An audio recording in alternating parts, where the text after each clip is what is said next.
Assalamualaikum warahmatullahi wabarakatuh. Di sini saya akan mempresentasikan tugas BWeb 2023 yaitu rangkuman tugas 1 sampai 4. Perkenalkan, nama saya Ivan Darmawan dengan NIM 2200018386 dengan matkul pemrograman web dan dosen Pak Ali Tarmuji. Pertama, di tugas pertama ada sejarah dan konsep pemrograman web.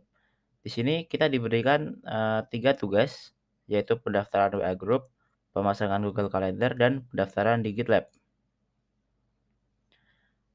Pertama, pendaftaran di WA Group ini berfungsi untuk mengkonfirmasi bahwa kita sudah terdaftar di grup WhatsApp pemrograman web 2023. Lalu yang kedua adalah pemasangan Google Calendar, di mana tugas ini diberikan untuk mengatur jadwal mata kuliah pemrograman web pada Google Calendar. Lalu yang ketiga ada pendaftaran gitlab.com, diberikan untuk pendaftaran dan login di akun gitlab.com. Lanjut tugas kedua, yaitu arsitektur pemweb berbasis client server. Di sini ada 5 tugas. Yang pertama adalah konsep client side dan server side. Tugas ini diberikan untuk mempelajari apa itu client side dan server side.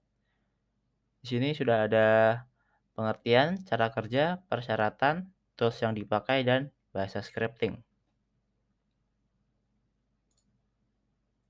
Lanjut tugas 2B yaitu editor source code. Tugas ini diberikan untuk mempelajari tools pemrogramming serta kelebihan dan kekurangannya.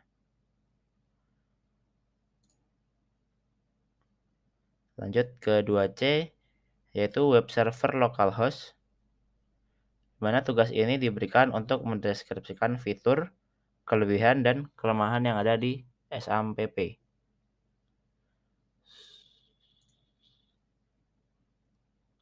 Tugas kedua yaitu tools kolaborasi invite member, di mana tugas ini diberikan untuk menginvite member pada gitlab.com atau membuat project baru. Di sini saya sudah menginvite Pak Ali Tarmuji untuk masuk ke GitLab saya. Lalu lanjut ke tugas 2E yaitu pemasangan Git client. Di sini tugas ini diberikan untuk pemasangan Git pada Sublime, tapi saya tidak bisa mengkonekkannya.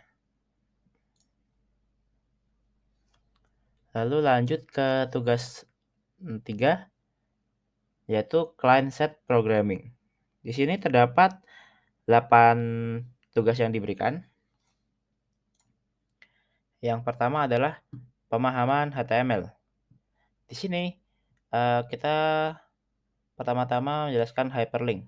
Hyperlink di sini telah menjadi bagian tak terpisahkan dari kehidupan kita dan mereka tersedia di email, menu situs web, dan bahkan meme internet. Namun, hyperlink dimulai sebagai penemuan sederhana yang disebut anchor text. Lebih dari 30 tahun yang lalu, pada artikel ini, saya akan jelaskan sejarah tautan hypertext dan belajar bagaimana memahaminya dengan lebih baik, menjelajahi beberapa versi dan fitur berbeda yang terkait dengannya. Oke, pertama kita masuk ke pengertian HTML. HTML atau Hypertext Markup Language adalah bahasa markup yang digunakan untuk membuat struktur halaman sebuah website agar bisa ditampilkan di web browser. Lalu masuk kedua yaitu sejarah hyperlink atau sejarah HTML, yaitu sejarah HTML pertama dibuat oleh Tim Berners-Lee dan pada tahun 1989 Tim Berners-Lee telah menyelesaikan pekerjaan untuk membuat teknologi yang tersedia untuk penggunaan umum dengan menemukan bahasa HTML. Dengan dukungan untuk struktur pemformatan dasar seperti header dan paragraf. Lalu sekitar tahun 1991, tim merilis versi HTML yang pertama yang di dalamnya ada sekitar 18 tag. Untuk sekarang, HTML mengalami perkembangan mulai dari fitur sampai informasi yang terbaru, yaitu HTML5 yang akhirnya dijadikan web standar resmi dunia perkodingan. Sejak tim Berners-Lee menemukan HTML lebih dari 30 tahun yang lalu, webmaster menggunakannya terutama untuk membuat halaman statis hingga tahun 1993 ketika dia membuat program browser pertama yang menyertakan dukungan untuk elemen interaktif seperti tautan yang dapat diklik antar dokumen. Sejak saat itu, hyperlink dapat ditemukan di mana saja, mulai dari catatan yang disematkan pada video kuliah hingga artikel Wikipedia yang menghubungkan topik penjelasan atau bagian pemahaman terkait tentang materi pelajaran apapun yang diteliti seputar permintaan pencarian kata kunci tertentu. Lalu masuk ke fungsi HTML. Di sini HTML digunakan untuk membuat dokumen elektronik yang disajikan di World Wide Web dan setiap halamannya bersangkutan ke koneksi halaman lain yang dinamakan hyperlink. Kode HTML memastikan format teks dan gambar untuk browser internet. Dan tanpa HTML, browser tidak bisa menampilkan teks sebagai elemen lainnya. HTML menyediakan struktur dasar halaman di mana CSS atau Cascading Style Sheet dipaparkan untuk mengubah tampilannya. Lalu ada fungsi HTML lainnya yaitu untuk membuat halaman website yang lebih mudah dipahami. Yang kedua ada menandai teks pada suatu laman. Yang ketiga ada dasar suatu web. Yang keempat menampilkan tabel, gambar, dan lain-lain. Dan yang kelima menandai elemen dan membuat online form. Lalu lanjut ke bagian D yaitu versi HTML. Di sini terdapat 5 versi yang sudah tersedia yaitu versi HTML 1.0, yang kedua 2.0 pada tahun 24 November 1995. Yang ketiga adalah versi HTML 3.0 dan update menjadi 3.2 pada 14 Januari 1996. Lalu yang keempat ada versi HTML 4.0 pada 18 Desember 1997 dan update menjadi versi 4.01 pada 5 Mei tahun 2000.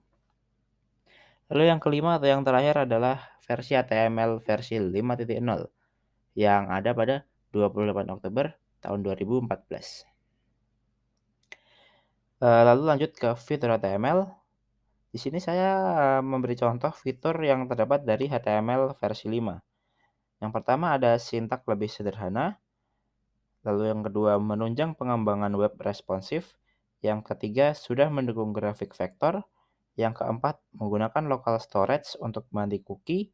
Yang kelima memungkinkan JavaScript berjalan di browser. Dan yang keenam cocok dengan browser terkini. Lalu kita lanjut ke tugas 3B yaitu format paragraf dengan HTML. Di sini saya tipe ya. Berikut ada formatnya di atas dan di bawah itu adalah tampilan yang ada pada web jika kita melakukan running di webnya. Di sini penjelasannya adalah pada tag dalam kurung P itu digunakan untuk membuat paragraf. Lalu lanjut ke tugas 3C yaitu cetak font huruf dengan HTML. Di bagian atas ini pada aplikasi Sublime terdapat source code yang dimana hasil tampilannya ada di bawah. Di sini penggunaan tag dalam kurung siku B untuk menebalkan teks dan dalam kurung siku I itu untuk memiringkan tulisan dan tag dalam kurung siku U itu untuk underline. Semua tag itu dapat dikombinasikan dengan cara menambahkan tag seperti yang ada di sini.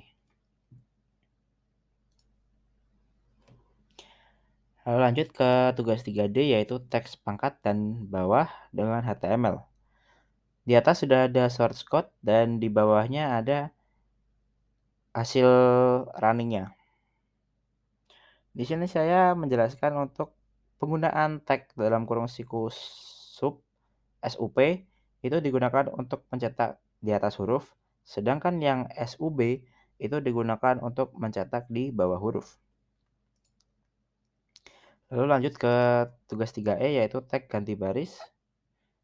Seperti yang dilihat di atas sudah ada source code dan di bawah sudah ada hasilnya. Di sini saya akan menjelaskan bahwa tag BR itu digunakan untuk memindahkan baris selanjutnya. Lanjut ke tag font HTML. Seperti biasa, di sini saya akan menjelaskan, eee, jika ingin teksnya lebih berwarna dan lebih indah untuk dilihat, bisa menggunakan tag kurung siku font color untuk warna dan tag font size untuk ukuran dan font face untuk jenis font. Lalu lanjut ke tugas 3G yaitu sisip ancor pada link HTML. Di sini untuk mencantumkan gambar, kita menggunakan tag, dalam kurung siku image src sama dengan, tanda petik 2 gambar.jpg. Di sini kita harus menyimpan file gambarnya itu sesuai dengan file yang untuk, kode programnya. Jadi harus sama. Ya, dan ini hendaknya gambar dan file HTML dalam satu folder. Lalu untuk mencantumkan link, dapat menggunakan tag href sama dengan tanda petik 2 link kurung siku www.link.com. Lalu pada saat mengupload ke dalam GitHub, gambar juga dikirim ke dalam GitHub. Lalu lanjut ke tugas 3H yaitu format tabel pada HTML. Di sini untuk membuat tabel itu memakai beberapa tag. Contohnya kurung siku tabel, lalu slash tabel untuk penutupnya itu untuk mendeskripsikan kalau itu tabel. Lalu tag th dan slash th itu untuk membuat cell header table. Lalu td dan slash td itu untuk membuat kolom table, dan yang terakhir yaitu tag tr, yaitu untuk membuat baris table. Lalu lanjut kita ke tugas terakhir kita ya, yaitu tugas 4 yaitu form dan div.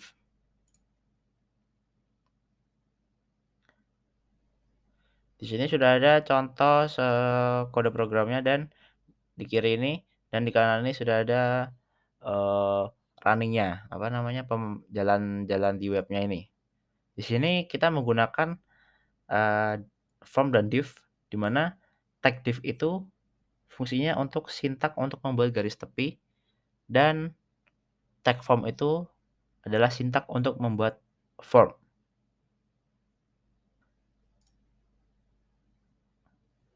Mungkin itu saja presentasi saya pada kali ini.